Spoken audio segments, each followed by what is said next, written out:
Kaya Henderson, on the basis of her performance in the District of Columbia, has become attractive to several jurisdictions around the country, many of whom apparently pay a lot more than we pay in the District of Columbia. So the question, I understand it now, is will we be able to keep Kaya Henderson? Can we keep Kaya Henderson in the District of Columbia? I heard you've already met with Kaya Henderson, so what would be the answer to that question? Yes, we had a very productive meeting. As I told everybody I would have a conversation with the chancellor about what her vision is. How we going to? We met yesterday. We met yesterday for lunch, and we had a very good conversation about what she thinks the school system is doing well and what things that she thinks needs to change or happen faster. And as I've always said, she has a lot of great ideas. She's been good for our city, and that was the first conversation in my process. Did she indicate in that conversation that she's willing to stay? Yeah, she wants to stay, and it was reported in the Post today that she doesn't think that her work is done, and she thinks 2017 would be the time where she would hit her goals. So what I'm going to do over the next weeks leading up to my next race is have a lot of conversations, including with stakeholders, now that I'm the nominee, in addition to parents and students. And I think we'll be able to make a decision about that Well, soon. apart from giving out the phone number, 800-433-8850, the email, kojo@wamu.org. You can send us a tweet at Kojo Show. Apart from that, my work here is done today. Well, since you started on education, I'll stay on it. I know that when the McFarland School and your award closed, that I'm told you and Kaya Henderson had fairly tense, even angry conversations about it. And you're right that as a nominee and not even elected yet, you can't pick who you're going to. So I'm not going to ask you about the fire chief or anybody like that. But you've said in your campaign that you want to fix the middle school problem in the city by doing Alice deals all over the place. And I said, well, if you're going to do that, you'll have to bus white kids to the other parts of town, meaning that that's a racially diverse. I think it's something like 40% white kids in Alice deal. When people are worried about middle schools, what are you going to do about middle schools, and what does Kaya want to do? Well, I think first, you agree on that. Yeah, first, I wouldn't describe our conversations as tense. I think actually we agreed more than we disagreed. Where we disagreed with McFarland was that I thought McFarland should be incorporated, the middle grade should be incorporated into the new Roosevelt Senior High School. And I haven't actually given up on that idea, and so I think the questions will still be on the table. So let me say something about Alice Deal for All, because I think that Alice Deal for All, in my view, means that we should have middle schools across the city that have incredible offerings academically, have incredible offerings in an extracurricular environment, great leadership, great teachers, in a way to bring parents into the schools. So people should not take that to mean that we pick up Alice Deal and we plop it someplace else. What it is an ideal that no matter where you live, you should have access to a great school. And a great middle school. And this is what I've learned from parents across all 8 wards. They're gaining confidence in the lower grades. But at about the second grade, they're trying to figure out what is their guaranteed option in middle school and high school. And that remains the challenge of our school reform efforts. So actually, in my conversation with the chancellor yesterday, she explained what the mayor's budget proposal and her part of it would do for middle schools. And the commitment, I think she indicated that it was an additional $17 million commitment that would make those the core things that attract people to Alice Deal, those core activities, be they in academics or in other ways, could begin to be replicated in other parts of the city. And so that is my value when I talk about how we replicate Alice Deal. And you want to move faster, but go ahead. I'd like to get into that issue as well, but before we do this, can we stay with a political question? Sure. At this point, you need to unify the Democratic Party behind your candidacy. If all of your opponents in the primary endorsed your candidacy?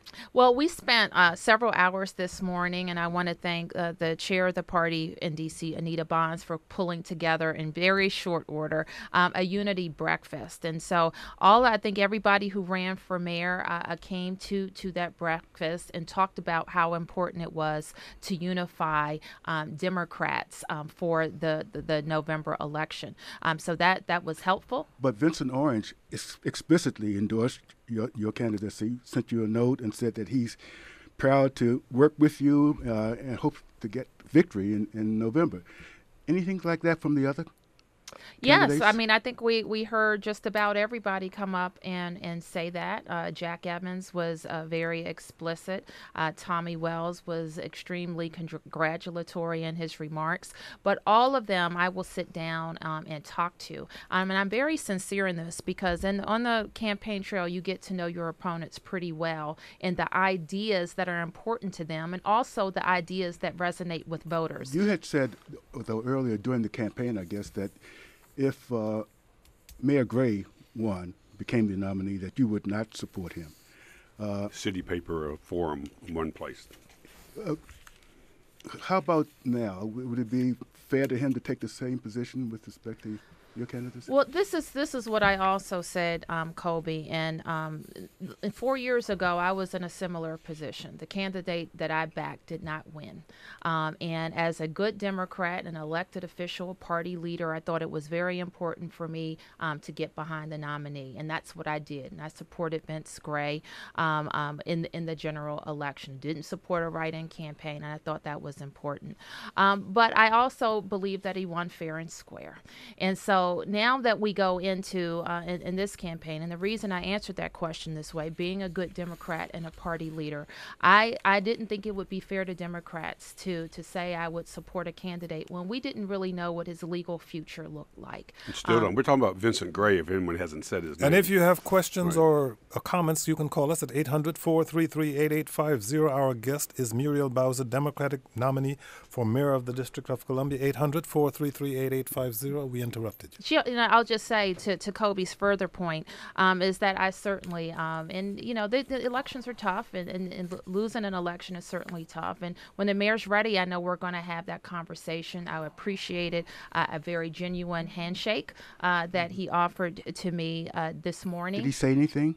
He said congratulations. Well, it was a kind of a hurried little thing, so I don't even know that I recall everything he said. But what I took from it is that he was extending his hand to us in unifying the party.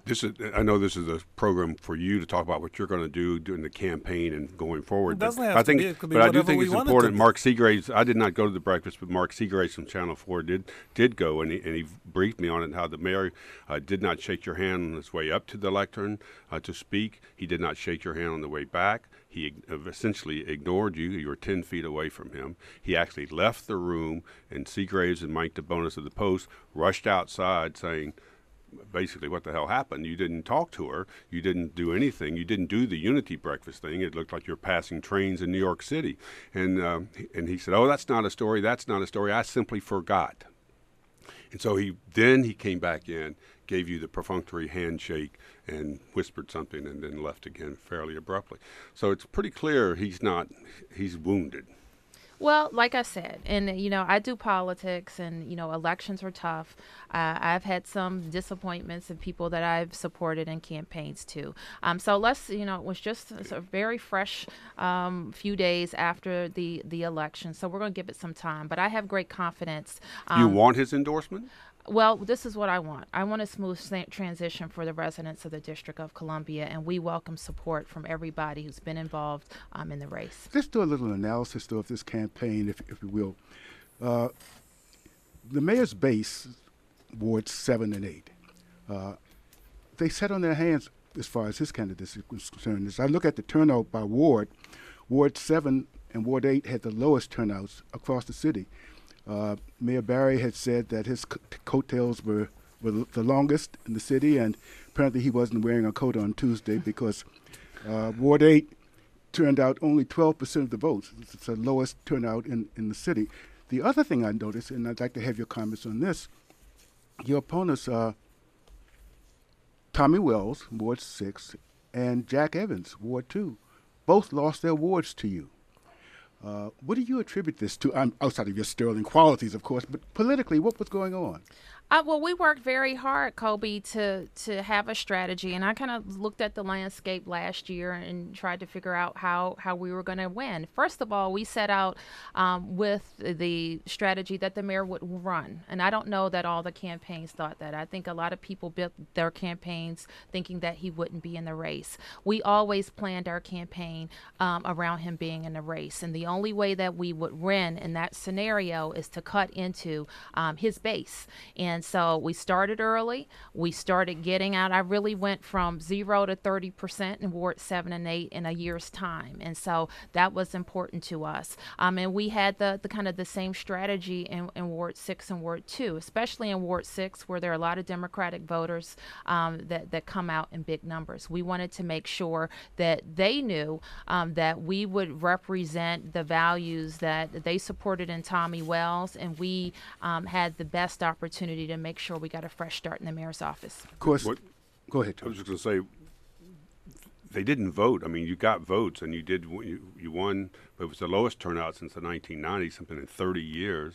A lot of people simply didn't vote, even people who were marginally for Gray, many of them, when I was talking to them, because of this legal scandal hanging over his head, and for a variety of other reasons, he didn't wear the cloak of victimhood that Marion Barry wears and gets people to come out for him. He simply just didn't have it. Well, I think that we can't underestimate what talking about scandal and corruption and even negativity around campaigns does to voter turnout. It really does depress the vote.